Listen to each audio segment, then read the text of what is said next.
Essig, Breon Peace, the United States Attorney for the Eastern District of New York, Mike Driscoll, the Assistant Director in charge of the FBI's New York office, John DeVito, Special Agent in charge, ATF.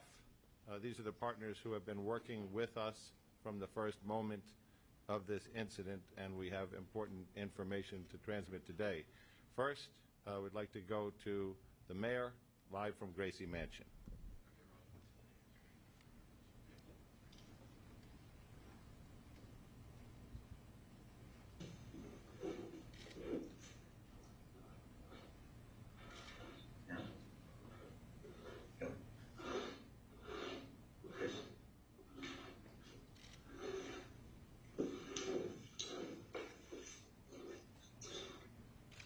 My fellow New Yorkers,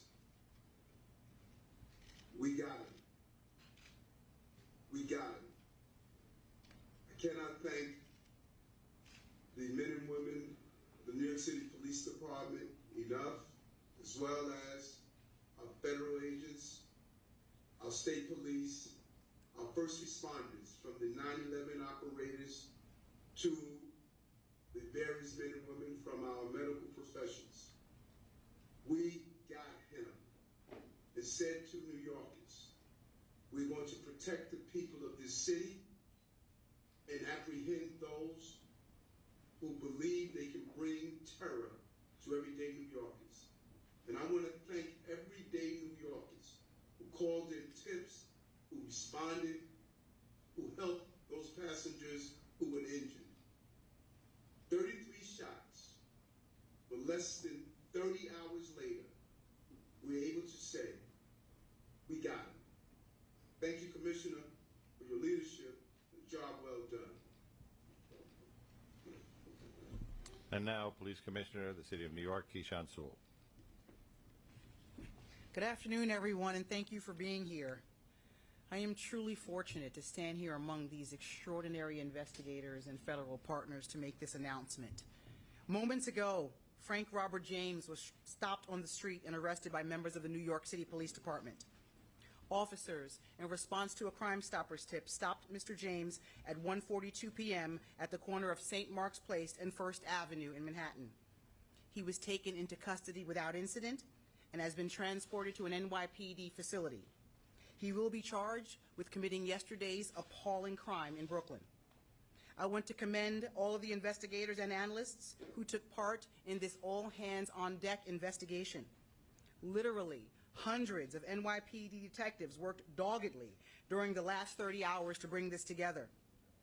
They did so in tandem with a vast number of our law enforcement partners, including those from the FBI NYPD Joint Terrorism Task Force, the ATF NYPD Crime Gun Intelligence Center, and the Regional Task Force led by the United States Marshal Service. We hope this arrest brings some solace to the victims and the people of the City of New York. We used every resource at our disposal to gather and process significant evidence that directly links Mr. James to the shooting. We were able to shrink his world quickly. There was nowhere left for him to run. I'd like to turn it over to Chief James Essig for details of the investigation.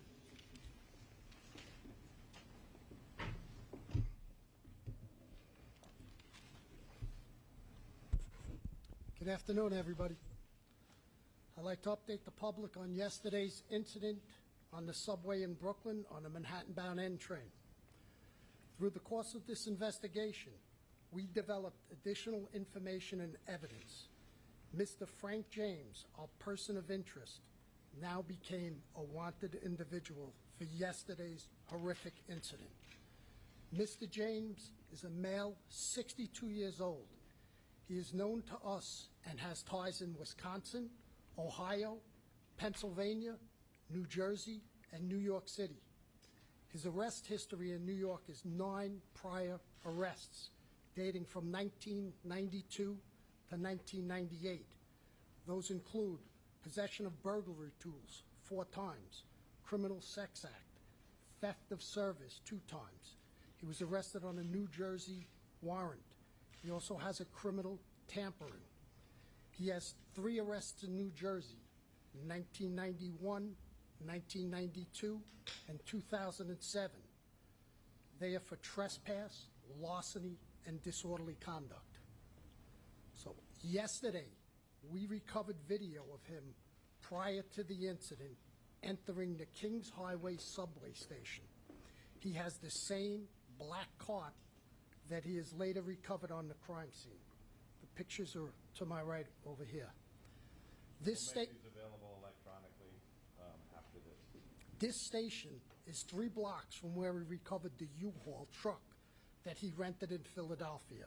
The key to that truck was recovered at the crime scene. This jacket, the distinctive orange jacket, was also recovered, as well as his construction helmet he was wearing, and we recovered that in a garbage bin in transit. We believe, but this is still early in the investigation, that after firing his weapon 33 times at innocent New York City subway riders, Mr. James boarded an R train that had pulled into the station, went one stop up, and exited at 25th Street Station. We also have a picture of that. The gun used in this, a 9mm Glock, which was recovered at this crime scene, was purchased by Mr. James in 2011 in Ohio. We tracked Mr. James, and his last known whereabouts was 7th Avenue and 9th Street in Park Slope, entering the subway. Minutes ago, thankfully, NYPD patrol officers from the 9th Precinct responded to St. Mark's and 1st Avenue, where they apprehended him without incident. This case was quickly solved using technology, video canvassing, and then getting that information out to the public. So I can't speak highly enough of the partners we had, the FBI, Mike Driscoll, ATF, John DeVito, U.S.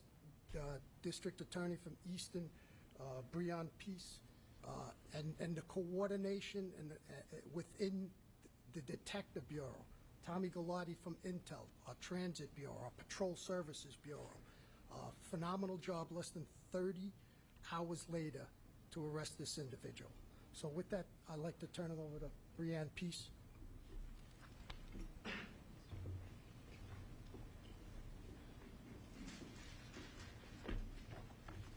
Good afternoon. Thank you.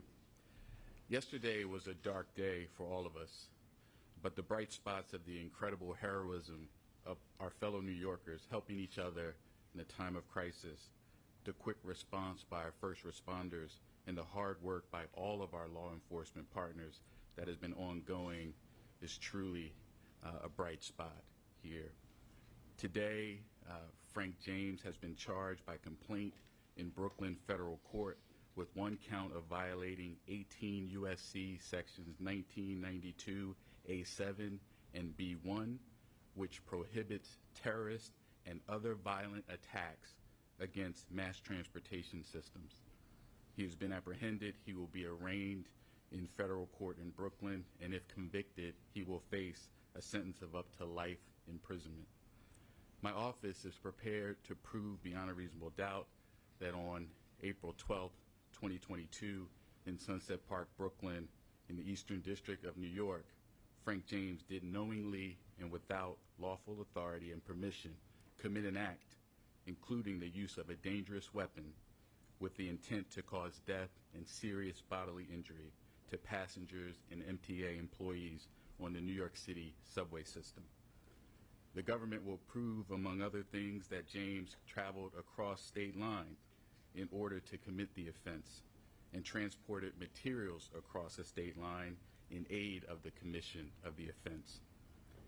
We, in the Eastern District of New York U.S. Attorney's Office, are working closely with all of our law enforcement partners, the FBI, NYPD, ATF, U.S. Marshal Service, and others, including the Kings County District Attorney's Office. And my office and our law enforcement partners will use every tool at our disposal to bring this individual justice and bring justice to New Yorkers and restore safety and peace of mind to all. And we'll continue to do so as this case proceeds. Thank you.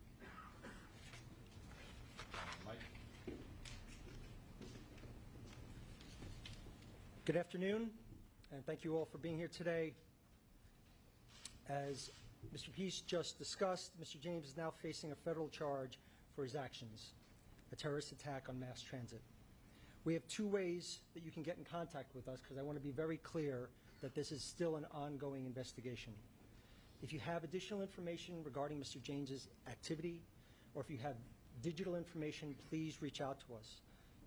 Contact the FBI, 1-800-CALL-FBI, or you can provide digital media through fbi.gov/Brooklyn shooting. We need to hear from you so we can fully understand all the events that have occurred over the last 30 hours.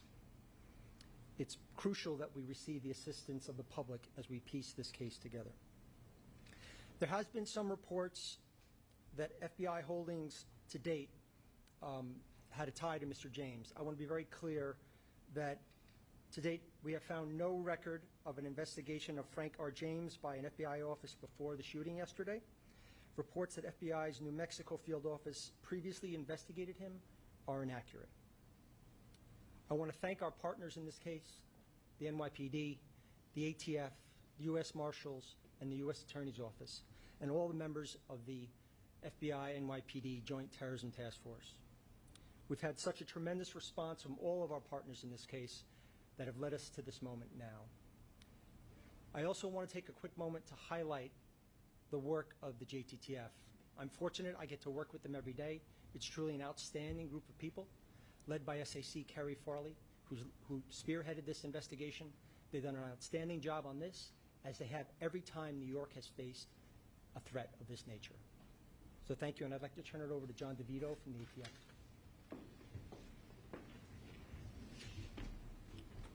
Good afternoon, everyone. Again, my name is John DeVito. I'm Special Agent in Charge for ATF here in New York State. One of the key points that A. Dick Driscoll pointed out was that we could not have done this without the public's help. First, let me say our thoughts and prayers and actions for the past 2 days have been with the victims as well as all New Yorkers. The men and women of ATF have been working side by side with NYPD, FDNY, Marshals, FBI to solve this heinous crime, which we have. Immediately after the attack, New York City Crime Gun Intelligence Center, or CJIC, which is a unit comprised of highly skilled analysts, investigators from ATF, NYPD, as well as a myriad of other vital partners, whose sole purpose is to collect, analyze, and disseminate actionable intelligence regarding gun violence. Just imagine a team of dedicated professionals exploiting every nugget of intel from gun violence, the firearms, and then weaponizing that information to use it against the people that are terrorizing our communities. That's your CJIC. The timeline on this gun's life spans 16 years and 5 states. And I'm very proud to say that late yesterday evening, about 12 hours after this attack, ATF agents were able to close the loop on that extensive time span and determined that Frank James purchased said firearm from a federal firearms licensee in Ohio in 2011. So essentially, we tied that gun, utilizing the shooting, to our target, and now we have our target in custody. Thank you. Okay, we're going to be in that we've told you almost everything we have to say, able to answer some very limited questions. Tina. Can you tell us a little bit about the Crime Stoppers? There's a report they call themselves in. Is that true? There was a person who called Crime Stoppers. We're reviewing who exactly made that call. Rocco? Commissioner, we'll repeat that for another one. He alludes in one of his videos to yesterday's date. Does that date have any significance? And is it clear yet what the motivation was for the shooting? I think first and foremost, we were looking to get this guy off the street before he did any more carnage, brought any more carnage to the city. As to the investigation into the motive and to look and scour his social media, that's still part of the ongoing investigation. But again, first and foremost, we wanted to take him off the street. The investigation is continuing into the motive, into his social media postings. Bloomberg. You said Mr. James walked into a Parkersville subway station. What time was that, and what was he doing in between then and when you guys called him? That was 9:15 yesterday. So the incident occurs at 8:24. So he leaves, he exited the 25th Street Station House shortly after 8:24. The R train pulls in. We catch him next going into a park slope on 7th Avenue and 9th Street at 9:15. And then we grab him today. But we had literally hundreds of detectives out scouring video throughout the crime scene and beyond. And so this is 9 a.m.? Excuse me? 9 a.m. that he goes into Park Slope? Yes, that was him. Yesterday at 9:15. All right, Mark. And do you have any idea where he was previously today? Any ideas on his whereabouts? Was he being tracked in any way? Did he say anything when he was arrested? No, his arrest was just literally minutes ago. So we haven't even, he's just arrived at the precinct shortly. As to his whereabouts, that's part of the investigation. Detectives are out going through video canvases, and we're going to backtrack that, and that will take literally weeks. Katie.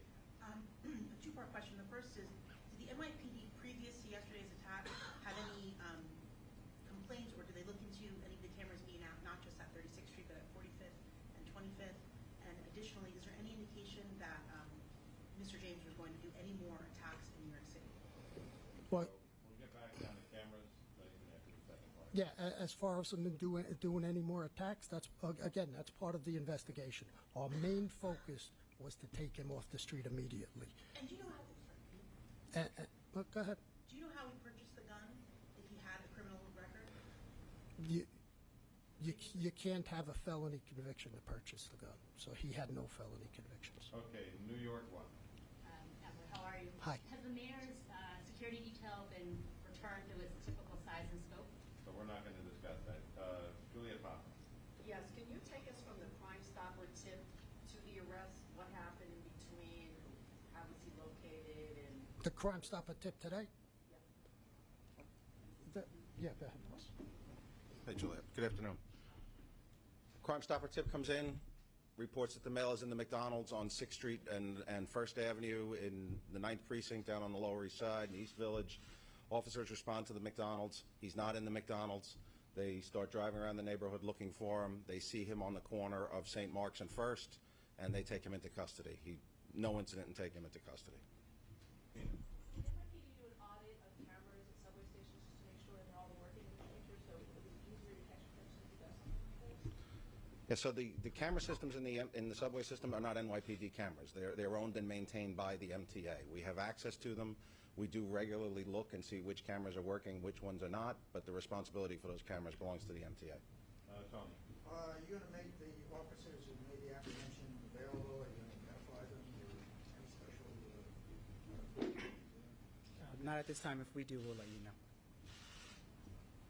Rocco. Chief Essie, Chief, in interviews that took place throughout the day yesterday with any of the surviving victims as well as people who were on the train, have you been able to glean anything about what he said or did on the train that yields a little bit more about his motivation, about what he intended to do? We have witnesses on the train who said he was sitting in the back corner of the second car, and he popped the smoke grenade. And we have one witness who says, what did you do? He goes, oops, and then he pops the two, brandishes the firearm, and fires 33 times. That we are in the process, and we are asking for anybody's help who is on that subway train or on that platform to reach out to the Crime Stoppers at 1-800-877-TIPS with any information. We're still looking for witnesses and anybody who has information who was on the scene. Okay, New York Times.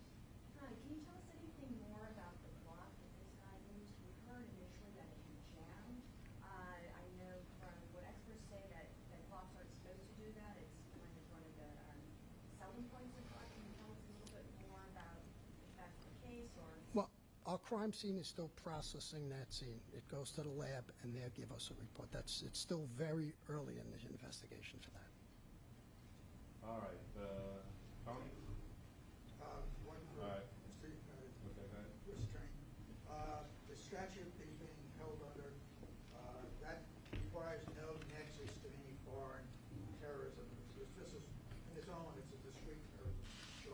That's correct. The statute is titled Terrorism and Other Violent Attacks in Mass Transportation.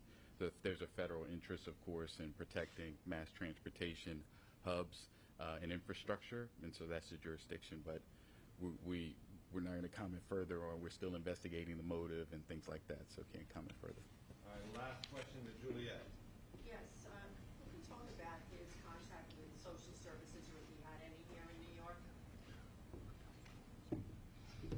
That's going to be part of the investigation as well, so we were not able to speak to that at this moment.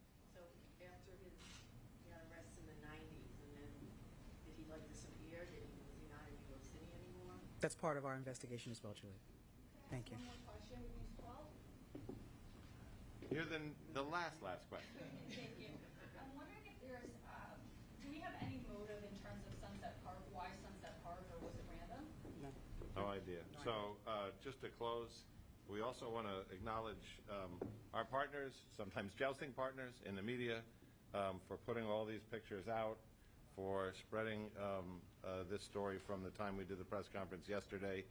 That was a critical effect on raising the kind of public awareness that, as the commissioner said, was able to give him very few choices in terms of where to go. So we appreciate your efforts as well. Thank you very much.